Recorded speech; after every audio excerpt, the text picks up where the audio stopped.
this the first time you ever done something like this? Yes, absolutely. So Daniel, tell me, you just me and you. What was your experience? Did you enjoy it? I absolutely enjoyed it. I knew going into it that it was going to be a learning experience for me. Absolutely, I felt God stirring in my heart, and I certainly put a lot of effort into making sure that I was prepared, stepping onto the track, every at 5 a.m. on Wednesday mornings, and it was incredible. It was absolutely incredible. It was moving.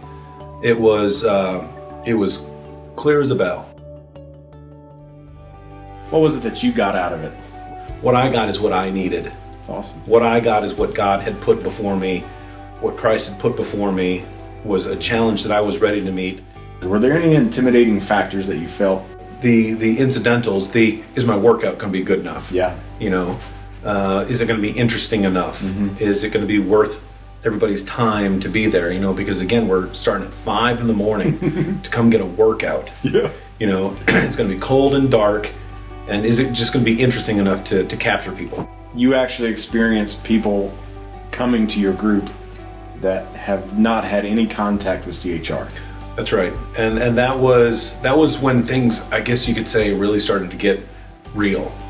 Really started to get real, as if, wow, I really am doing something for God.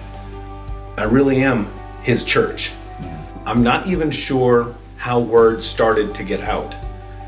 But I know that one lady in my spin class, I don't even remember how the conversation came up, but I mentioned to her that, I'm leading an exercise group.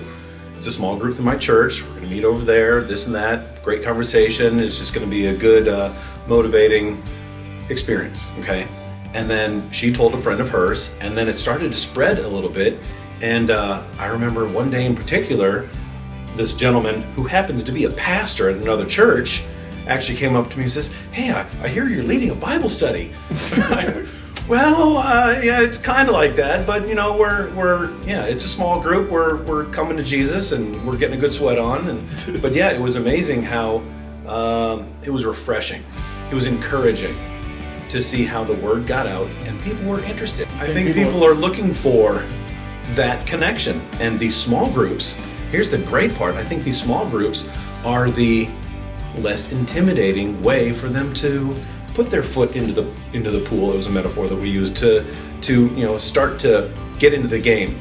So to know that the sum of the whole Bible is the Great Commission, how does it feel to know that you're being a part of the plan of God of redemption on the earth? I mean, it feels great. It's a challenge that I take on. I happily take on this challenge to remember to be humble to God, because it is all for God. It's not for me, and He needs to be first. He should be first. He is first. One of the little catchphrases is, we spent a whole morning talking about it, was be strong enough to surrender. I mean, it's not this big epiphany type of thing, but you know what? We've got to be strong enough to surrender.